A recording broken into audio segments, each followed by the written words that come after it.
আজকে যা ঘটেছে আমাদের সাথে আপনারা নিশ্চয়ই জানেন। সত্যি মানে এত ভয় কারা করেছে, কিভাবে করেছে সেটা নিশ্চয়ই সবাই জানেন।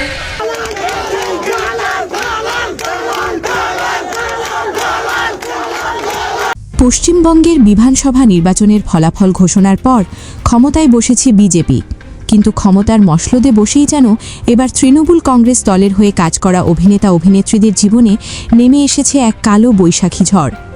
যেখানেই যাচ্ছে এইসব অভিনেতা অভিনেত্রীরা, সেখানেই বিজেপির নেতাকর্মীদের তোপের মুখে পড়তে হচ্ছে এইসব অভিনেতাদের। তেমনি এবার দালাল ও চোর চোর স্লোগানে জনগণের তোপের মুখে পড়েন অভিনেত্রী শ্রাবন্তী চট্টোপাধ্যায়। ভিডিওটিতে দেখা যায় অভিনেত্রী শ্রাবন্তী চট্টোপাধ্যায় সেখান থেকে তাড়াহুড়া করে পালিয়ে যাচ্ছেন এবং সেই সাথে তাকে পেছন থেকে পচা ডিম নিক্ষেপ করা হয় বলে অভিযোগ আনেন এই অভিনেত্রী। যেমনটি ঘটেছিল কিছুদিন আগে অভিনেত্রী কোয়েল মল্লিকের সাথে।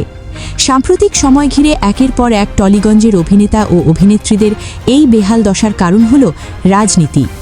যেসব অভিনেতা ও অভিনেত্রী তৃণমূল কংগ্রেসের মতো শক্তিশালী দলের হয়ে কাজ করেছে এতদিন এবং সব জায়গায় গিয়ে ফায়দা লুটে নিয়েছে, তাদেরকেই উদ্দেশ্য করেই এই পচা ডিম নিক্ষেপ করা হচ্ছে বিজেপির দলের কর্মীদের পক্ষ থেকে বলে অভিযোগ উঠে আসে।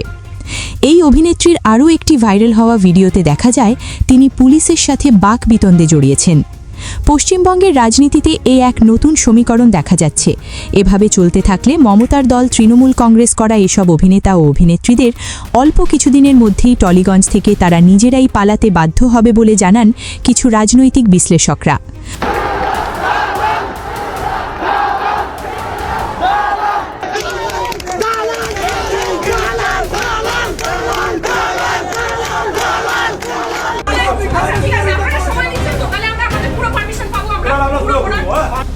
নিজের থেকে কেউ দেখেছে কোনোদিন, কেউ বুঝেছে এতগুলো যে কথা বলে আমি কি দিয়ে গেছি? কোনোদিনও না।